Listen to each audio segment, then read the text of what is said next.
Corporate company, நம்ம ஊருக்குள்ளே வர வேண்டிய ஒரு கார்ப்பரேட் கம்பெனியை நம்ம தடுத்து நிறுத்தியிருக்கோம். பட் அந்த கார்ப்பரேட் கம்பெனி மீண்டும் நம்ம நாட்டுக்குள்ளே வர்றதுக்கு, நம்ம வில்லேஜுக்குள்ளே வர்றதுக்கு அவன் முடிவு எடுத்திருக்கான். அதுக்கான சர்டிஃபிகேட் கூட என் கையில் இருக்கு.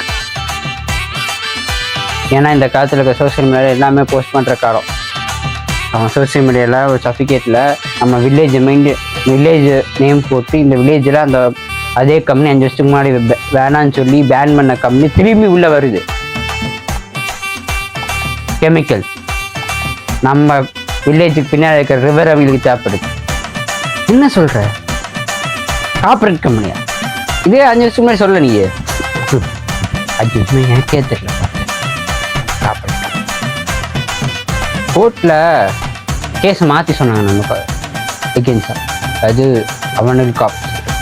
என்னன்னா, இந்த ஊர் திருவிழாவுக்கு பஞ்சாயத்து தலைவர் நீங்கள் தான். அப்போவே கூட வந்து இந்த விஷயத்தை சொல்லவீங்க. நான் தனியாக கேட்டு தெரிஞ்சுக்கிட்டேன்.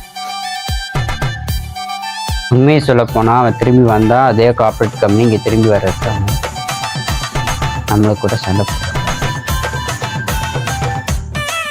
அவனுக்கு வரக்கூடாதுன்னு ஒரு சின்ன பேன் மட்டும் பண்ணிட்டோன்னு வச்சுக்கோங்களேன், கார்ப்பரேட் கம்பெனி வரக்கான வாய்ப்பு. ஆனால் எப்படி மாதிரி கவர்மெண்ட் விட்டாங்கன்னு எனக்கு புரியல. பட் அதே கார்ப்பரேட் கம்பெனி வேற ஒரு நேமில் வந்து ரைட். அப்போது ஒரு காப்பாற்ற முடியாது. நீங்கள் போயிட்டு உங்கள் தம்பிக்கிட்ட எந்த விஷயம் சொல்ல வேணாம். உங்கள் பையன் வர்றது இந்த ஊருக்கு பிடிக்கல, பட் வந்தால் சேஃப்டியாக எந்த பிரச்சனையும் பண்ணாமல் பார்த்துக்க சொல்லி வார்னிங் விட்டு பார்த்துக்க.